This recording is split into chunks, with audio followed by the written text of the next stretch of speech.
नमस्कार, मनी गुरु की इस खास पेशकश में आप सभी का स्वागत है। मैं हूं स्वाति रायना। पोर्टफोलियो में ग्रोथ और स्टेबिलिटी चाहिए तो large and mid cap fund category इन खासियत पर खरी उतरती है। इस कैटेगरी में 35% निवेश लार्ज कैप और मिड कैप कैटेगरी में किया जाता है और बाकी बचा 30% निवेश फंड मैनेजर जरूरत के हिसाब से टॉप 250 कंपनियों के स्टॉक में करते हैं। आज जानेंगे क्या है इन फंड की खासियत और लार्ज और मिड कैप फंड की जो कैटेगरी है वो किसी फ्लेक्सी कैप या फिर मल्टी कैप फंड की कैटेगरी से कैसे अलग है। इस पर चर्चा करेंगे आज हम। खास मेहमान हमारे साथ हैं, उनका परिचय करा देते हैं। Pankaj Matpal, MD optima money, और चंद्र प्रकाश Pariyar, senior fund manager Tata mutual fund. बहुत स्वागत करते हैं पंकज जी और चंद्र प्रकाश जी, आप दोनों का ही हमारे साथ मनी गुरु के आज के इस खास कार्यक्रम में शामिल होने के लिए।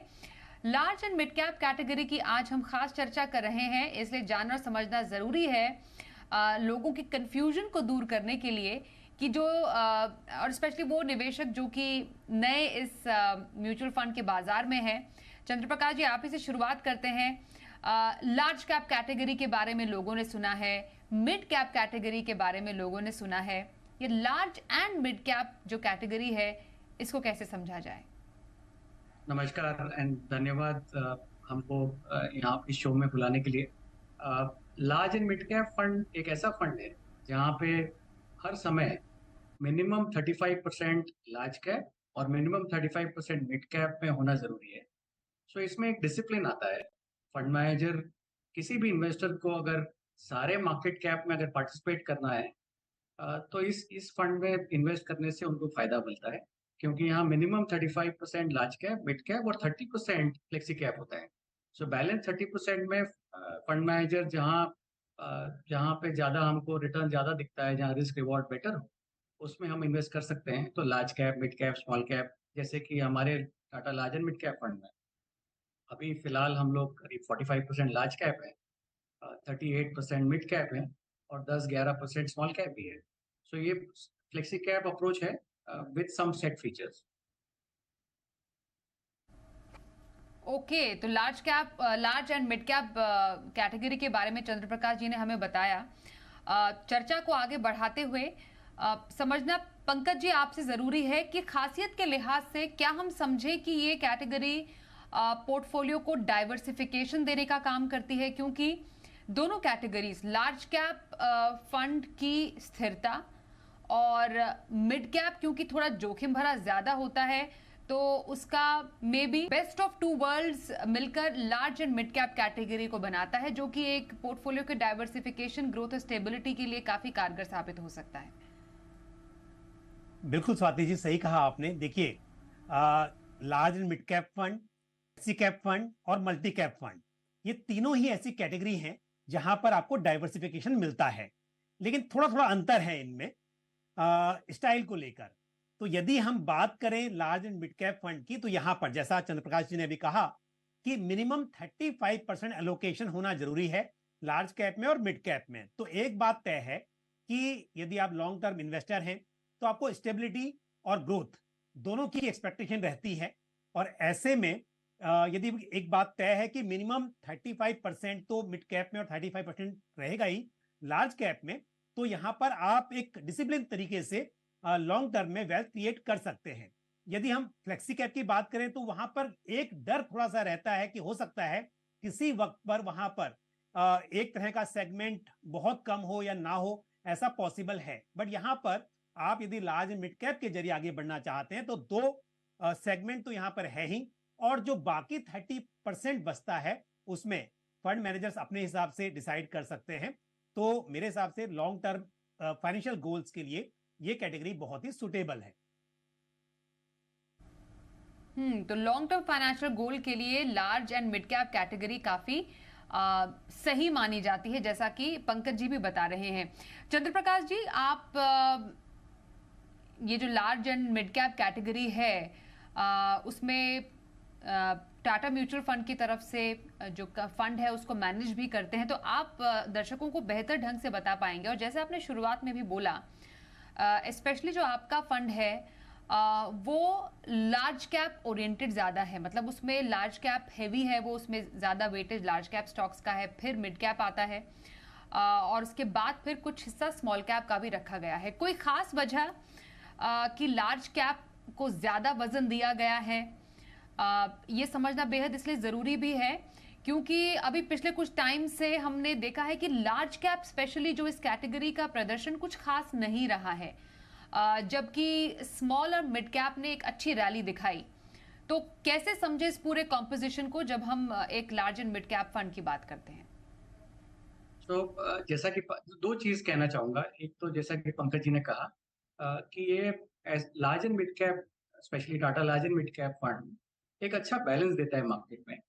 लार्ज कैप भी होता है, मिड कैप भी होता है, और कुछ हद तक स्मॉल कैप भी फंड मैनेजर लेने के देयर इज अ फ्लेक्सिबिलिटी कि फंड मैनेजर ले सकता है। दूसरा चीज है जो आपने सवाल पूछा, मैं लार्ज कैप इसलिए अभी फिलहाल, इनफैक्ट आपको मैं बताना चाहूँ कि पिछले जो दर्शकों के लिए कि 2018 से या कोविड के पहले से अगर हम देखें तो large cap which is let's say Sensex Nifty indices have actually done better than mid caps and small caps. So in that sense, returns wise, large cap ने काफी अच्छा दिया है। एंड आज की तारीख में हमको ऐसा लगता है कि देर आर सर्टन लार्ज के, फॉर एग्जांपल हमको बैंक्स में, financial institutions, banks, asset management companies, इन सारे बिजनेसेस में हमको काफी तेजी लगता है। हमको लगता है उनके बिजनेस में काफी स्ट्रांग है, एंड अधिकतर ये सारी कंपनीज लार्ज कैप में पाई जाती है। तो हमको फिलहाल इसलिए, और हमको वहाँ री-रेटिंग और वैल्यूएशन का पोटेंशियल भी दिखता है, प्लस अर्निंग ग्रोथ सस्टेनेबल दिखता है। सो एक तो वैल्यूएशन सस्ता है, प्लस अर्निंग ग्रोथ अच्छा है। तो दोनों को बैलेंस करते हुए हमको ऐसा लगता है आज की तारीख में कि लार्ज कैप में रिटर्न पोटेंशियल थोड़ा ज्यादा है compare to the valuation, so risk reward better है। रिलेटिवली मिड कैप्स में you have to be very choosy. आप हर कंपनी मिड कैप में लेके, देयर आर 100 कंपनीज, 100 कंपनीज हैं मिड कैप में चूज करने के लिए। उनमें से बहुत सिलेक्टिवली आपको चूज करना पड़ता है, क्योंकि अधिकतर मिड कैप कंपनीज का वैल्यूएशन थोड़ा आज के मार्केट में ज्यादा है। तो अगर आप सही तरह से चूज कर पाए, जो कि हमको लगता है हमने किया है Tata large mid cap fund में, सो वहां पर भी there are opportunities. So we have some decent exposure, 38% plus in mid caps. And साथ ही साथ कुछ स्मॉल कैप्स हैं जहां पे हमको काफी कॉन्फिडेंस है उन कंपनीज का sustainability, growth, scalability, profitability, return on capital employed, plus valuation री रेटिंग पोटेंशियल। तो उस हिसाब से हमने ये पोर्टफोलियो क्रिएट किया है जहां पे लार्ज कैप 45% है, साथ साथ में ये वोलेटिलिटी भी कम करता है, प्लस रिटर्न पोटेंशियल ज्यादा है, एंड हेंस ये एलोकेशन हमने अभी फिलहाल इसमें डाल के रखा है। बिल्कुल।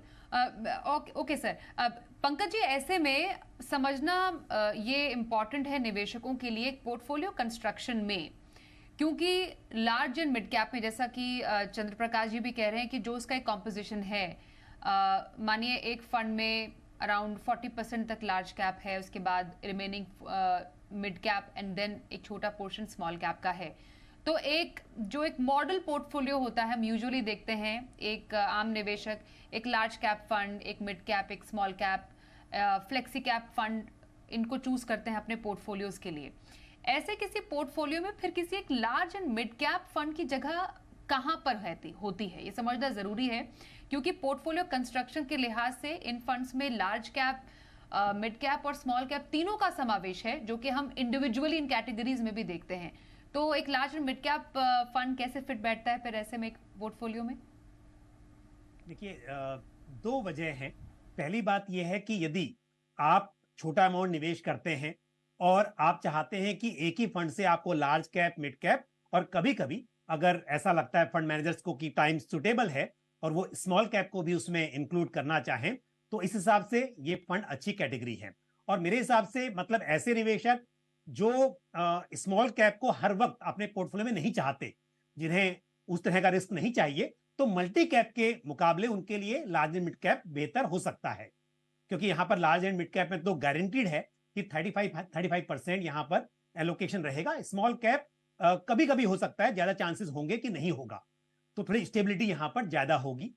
दूसरी बात, ऐसे निवेशक जो large cap, mid cap, small cap सभी में कर रहे हैं, लेकिन फिर भी वो चाहते हैं कि एक ऐसा फंड हो जहां पर उनको खुद रीबैलेंसिंग ना करनी पड़े पोर्टफोलियो में, क्योंकि यदि आप खुद रीबैलेंसिंग करते हैं तो आपको यहाँ पर टैक्स के हिसाब से थोड़ा सा महंगा पड़ सकता है कि आप एक सेगमेंट से यदि एग्जिट करें और फिर दूसरे सेगमेंट में बढ़ाएं अपना एलोकेशन, तो ऐसे केसेस में भी यदि सब कुछ होने के बाद भी आपने एक additional large and mid cap fund को ऐड कर लिया तो शायद ये थोड़ा सा पोर्टफोलियो को कॉम्प्लीमेंट करेगा। तो उस लिहाज से भी एक large and mid cap fund को सभी तरह के सेगमेंट्स वाले फंड्स होने के बाद भी पोर्टफोलियो में शामिल किया जा सकता है। ओके और चंद्रप्रकाश जी, यूजुअली अभी हम समझे जैसा आप शुरुआत में हमने समझने की कोशिश की थी और आपने बताया भी था, थोड़ा सा अगर आप उसको और विस्तार से बताएं, क्योंकि अगर हम इस कॉम्पोजिशन को एक मल्टी कैप या फ्लेक्सी कैप फंड के एक पर्सपेक्टिव से भी समझे, वहाँ पर भी हम देखते हैं कि फंड मैनेजर के पास एक है पावर है होती है कि आप लार्ज कैप, मिड कैप या स्मॉल कैप में कितना एलोकेशन कर सकते हैं। तो उसके कंपैरिजन में large and mid cap fund जो स्पेशली हैं वो कितने अलग हो जाते हैं? एक डिफरेंशिएटिंग फैक्टर क्या समझे यहाँ पर? तो जैसा कि पंकज जी ने अभी थोड़ी देर पहले बताया, मैं थोड़ा सा रिपीट वही करूंगा, इज दैट मल्टी कैप में 25-25-25 मिनिमम होता है। इसका मतलब ये है कि 25% minimum large cap, 25% minimum mid cap and 25% minimum small cap होता है। तो multi cap where small in Tata large and mid cap, जैसे large and mid cap category में लार्ज कैप और मिड कैप में ही कंपलसरी 35-35 है, स्मॉल कैप कंपलसरी नहीं है। जब 30% फ्लेक्सिबिलिटी दिया है फंड मैनेजर को कि वो जहां चाहे वहां डाल सकता है, जैसे आज की तारीख में या पिछले कुछ सालों से हमको लग रहा है कि लार्ज कैप में ज्यादा रहेगा तो रिटर्न ज्यादा बनेगा, और हम सही गए हैं उसमें।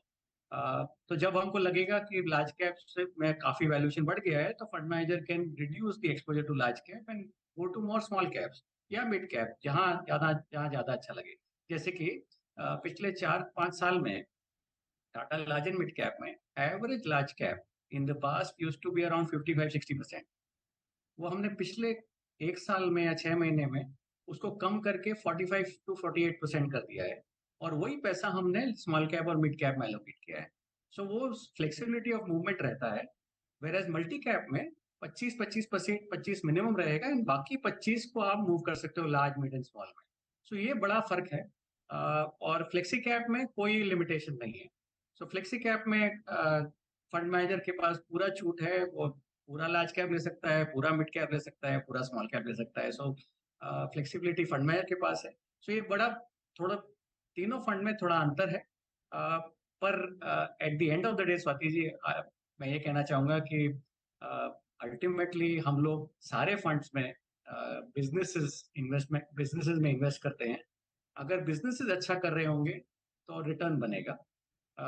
एंड वेदर वो लार्ज कैप, फ्लेक्सी कैप हो, मल्टी कैप हो, लार्ज एंड मिड कैप हो, अगर बिजनेस एनवायरनमेंट अच्छा हो, अर्निंग ग्रोथ अच्छा हो, तो रिटर्न सारी जगह बनेगा।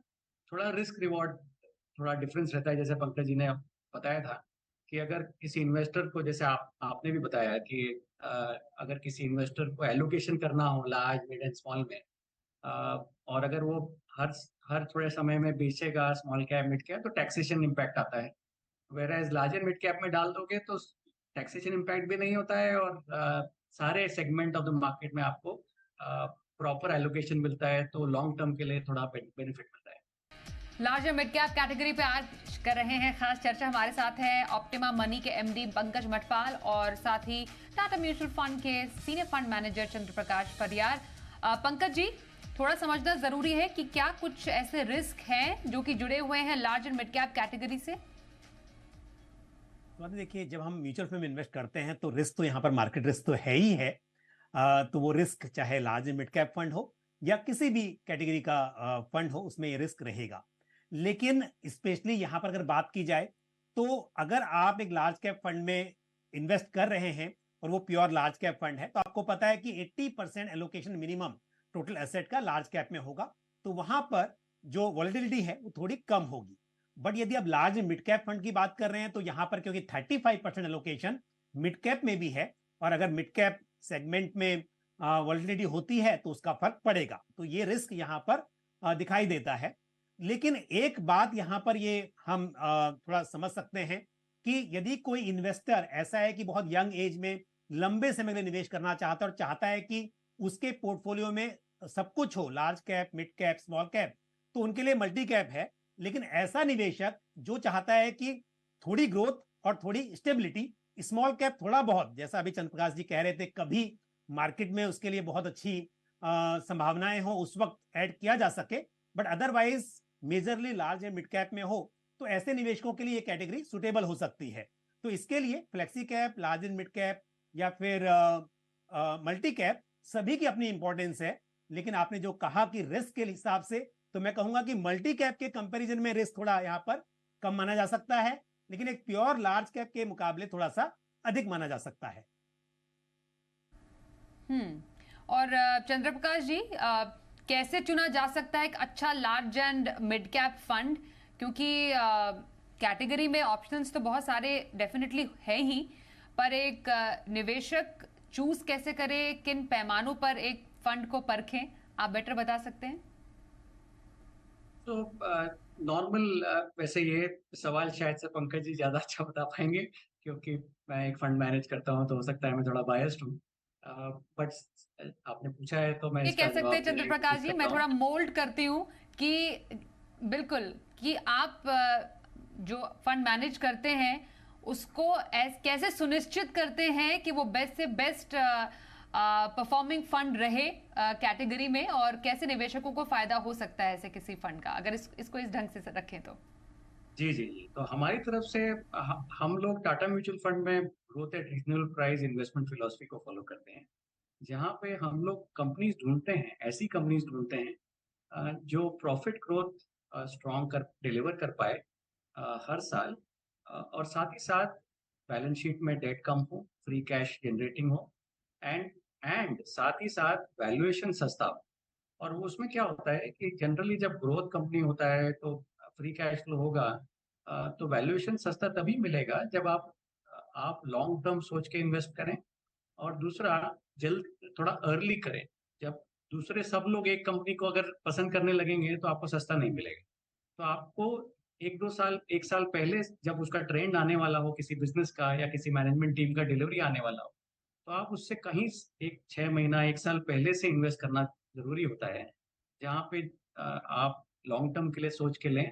तो हम लोग हमारे पोर्टफोलियो में लॉन्ग टर्म ओरिएंटेशन से लेते हैं, 3 से 5 साल जनरली सोचते हैं। इसीलिए हमारे फंड में, Tata large and mid cap fund में फॉर एग्जांपल, एवरेज चर्न 10% से कम है पिछले 5 साल में। एवरेज काफी कम चर्न है, तो उसका मतलब ये है कि हमने जो कंपनी खरीदा है वो हम लॉन्ग टर्म के लिए रखते हैं, और काफी अच्छा परफॉर्मेंस, और उन कंपनीज जब वो कंपनी ग्रोथ डिलीवर करती हैं तो मार्केट उसको री-रेट करता है।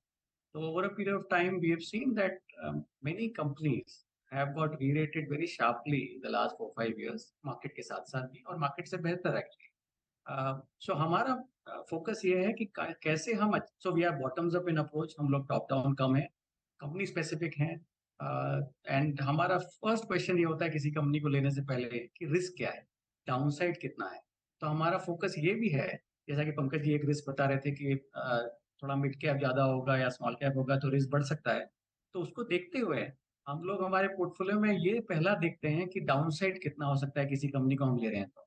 और अगर जनरली होता है कि अगर आप अर्ली बाइंग करेंगे तो आप सस्ते वैल्यूएशन में अगर कोई कंपनी खरीद रहे हैं तो आपका डाउनसाइड कम होता है, और अगर वो कंपनी अच्छे से अर्निंग डिलीवर करेगा तो रिटर्न भी बहुत ज्यादा बन सकता है over a period of time. So ये हमारा फोकस है, और Tata large and mid cap इसी कारण से पिछले 5 साल में काफी सक्सेसफुल रहा है।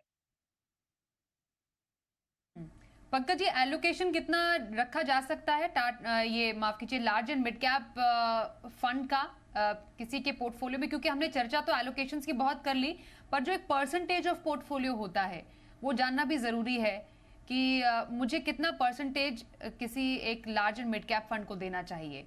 और इसमें सवाल फिर वही आ जाता है कि आपके पास अगर ऑलरेडी लार्ज कैप है या मिड कैप है, स्मॉल कैप है, तब आपको क्या करना चाहिए? यही बात बहुत इंपॉर्टेंट है, क्योंकि आपके पास फंड्स कितने हैं। यदि आप चाहते हैं कि आप एक ही फंड से अपना पोर्टफोलियो को आगे बढ़ाएं, इक्विटी एलोकेशन में लार्ज एंड मिड कैप ही आपके पास हो, तो मेरे हिसाब से एक ही फंड भी काफी रहेगा। लेकिन यदि ऐसा है कि आपने large cap, mid cap, small cap सभी कुछ पहले से लिया हुआ है और फिर एडिशनल आप एक फंड को रखना चाहते हैं, तो ऐसे में आप अगर 25-30% एलोकेशन भी इसमें कर देंगे तो मेरे हिसाब से वो सही रहेगा। तो ये डिपेंड करेगा कि आपका इन्वेस्टमेंट होराइजन क्या है और आपने किस तरह से अपना इन्वेस्टमेंट पोर्टफोलियो बनाया हुआ है।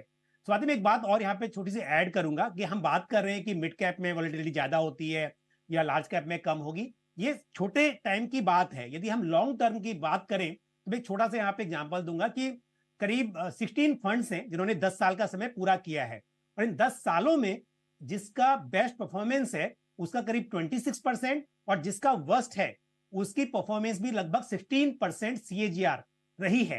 तो इसका मतलब लॉन्ग टर्म में large cap, mid cap, small cap सभी का अगर आप एवरेज देखेंगे तो वो आपको अच्छा दिखाई देता है। तो लॉन्ग टर्म के लिए आप इन्वेस्टमेंट कर रहे हैं तो फिर मेरे हिसाब से large and mid cap category वहां पर सुटेबल है। और मैंने जैसे कहा एलोकेशन, ये डिपेंड करेगा काफी हद तक आपके इन्वेस्टमेंट की जरूरत क्या है और आपका प्रोफाइल कैसा है, उस हिसाब से। और जो एक न्यू इन्वेस्टर है जो अपने पोर्टफोलियो कंस्ट्रक्ट ही कर रहे हैं पंकज जी, उनके लिए लार्ज एंड मिड कैप इस इनिशियल स्टेज पर डालना आप एडवाइजेबल मानते हैं? स्वाति, अगर किसी को मतलब बिल्कुल ये करना है कि लार्ज कैप ही लेना है तब तो बात अलग है। अदरवाइज क्योंकि हमने बात की ग्रोथ भी चाहिए और थोड़ी स्टेबिलिटी भी, तो फिर लार्ज एंड मिड कैप मेरे हिसाब से वहां पर एक बेस्ट कैटेगरी हो सकती है। और थोड़ा सा आगे चलकर जब आपका रिस्क एपेटाइट थोड़ा बढ़ जाता है, आप समझते हैं, तब आप मल्टी कैप को अपने पोर्टफोलियो में ऐड कर सकते हैं ताकि आपको स्मॉल कैप भी मिल जाए। बिल्कुल। तो large and mid cap category की बारीकी आज हमने समझी। हमारे दोनों ही एक्सपर्ट चंद्र प्रकाश परियार और पंकज मटपाल, धन्यवाद करेंगे हमारे साथ इस चर्चा में शामिल होने के लिए। रुकते हैं एक ब्रेक के लिए, यहाँ पर बने रहिए हमारे साथ, देखते रहिए जी बिजनेस।